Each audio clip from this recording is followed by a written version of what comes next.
Okay, I want to say a word here, and then I'm going to ask you to give me some feedback, some word pictures that come to your mind when I say this word. Okay, and it'll be interesting to see how we do. The word is Afghanistan. Okay, let's do them one at a time. I heard war and opium. Okay, so war, opium, anyone else? Poor people, Gene, anyone else? Okay, death? What? Somebody said coffee? Oh, poppies. Very good. Okay. Terrorism. Short lifespan. Oppression. Deserts, mountains. Taliban. Which one? Hot weather. Okay. Depression. Okay, soldiers. Very good. Now, let me ask a second question here. How many people here have been to Afghanistan? When was the last time you were there? Has anyone in this room been to Afghanistan? Me neither. I'd like to suggest that the reason that our word associations were things like terrorists, war, opium, poverty, oppression, etc., is precisely because not one of us has ever been there. Where do we get our information about Afghanistan from? Why do we know these things? Yeah, we've been watching the news, haven't we? The news has told us that this is what Afghanistan is about. I would like to submit to you today that Afghanistan, for many of us, is much like our relationship with God. We are basing our opinions of, our perspective of, and our evaluation of Afghanistan based on the testimony of others. But how many of us have actually been there?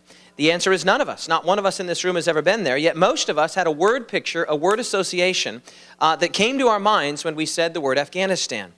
Does anyone know who this man is here? I wouldn't expect you to.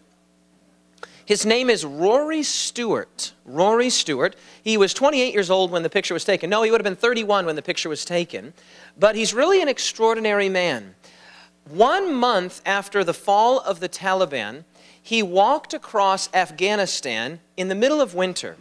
Now, the reason he walked across Afghanistan is that Mr. Stewart, who was born and raised in Malaysia, he's a British citizen, was walking across Asia, walking across the whole of Asia, 6,100 miles, took him 21 months, and he did it as a 26-year-old.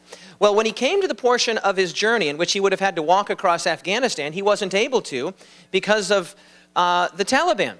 They wouldn't let him walk across, and so he had to walk up to the border of Afghanistan. Then he caught a plane, flew over Afghanistan, and then he walked the rest of his 6,000-mile journey.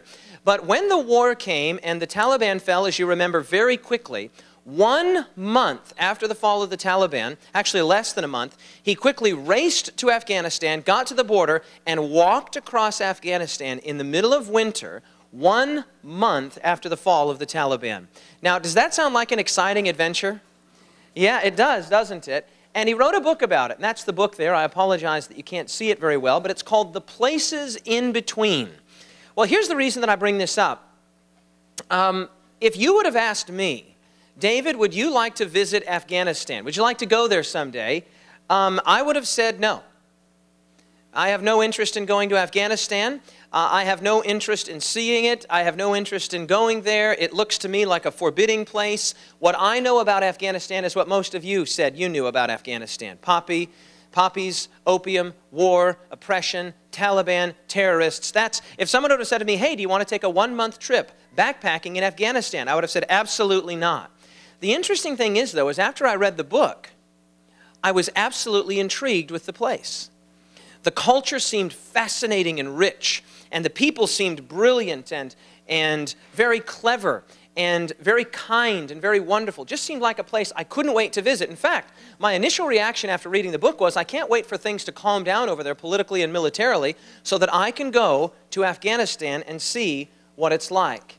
In the opening introduction of the book, The Places in Between, Rory Stewart gives this dedication. This is the dedication of the book there on the bottom. He says, this book is dedicated to the people of Iran, Afghanistan, Pakistan, India, and Nepal, who showed me the way, fed me, protected me, housed me, and made this walk possible. Again, 6,000 miles across a significant part of Asia. They were not all saints, though some of them were. A number were greedy, idle, stupid, hypocritical, insensitive, mendacious, ignorant, and cruel. Some of them had robbed or killed others. Many of them threatened me and begged from me, but never in 21 months of travel did they attempt to kidnap me or kill me. Now, you'll remember, of course, that not long after the fall of the Taliban and in the months and even years following that, it was common for foreigners to be kidnapped and their images would be shown on television and they were beheaded and all kinds of terrible things. And so what Stewart is saying here is he walked through these villages for 21 months. And he says, I met people that were great people. I met others that were not so great. But he said, never once in 21 months did anyone try to kidnap me or kill me. He continues with his introduction. I was alone and a stranger, walking in very remote areas. That would be an understatement. I represented a culture, the English culture, that many of them hated. And I was carrying enough money to save or at least transform their lives. In more than 500 village houses, I was indulged, fed, nursed, and protected by people poorer, hungrier, sicker, and more vulnerable than me. Almost every group I met, Sunni Kurds, Shia Hazara, Punjabi Christians, Sikhs, Brahmins of Kedarnath, Garhwal Dalits, and Newari Buddhists, gave me hospitality without any thought or reward. I owe this journey and my life to them. Makes you want to read the book, doesn't it? Now here's the point. For many of us, our God is like Afghanistan. We have heard what others have told us. We have seen what others represent to us as a relationship to God and what it should be and what it should look like. But for many of us, God is like Afghanistan. We have not personally experienced Him. And I would like to suggest to you here today that if we all could go to Afghanistan when the war is done and when things have calmed down politically and militarily, I dare say that many of us would find it to be a radically different place than the place we thought it was when we were watching CNN, when we were watching BBC, and we were watching the various news programs. How many of us have really experienced God? Our thesis today is a very simple one, and it is this: God can be more than proved. People will say to me, prove to me that there's a God. Skeptics or atheists or agnostics, prove to me that there is a God. But the scriptural teaching is that God can be more than proved. God can be experienced.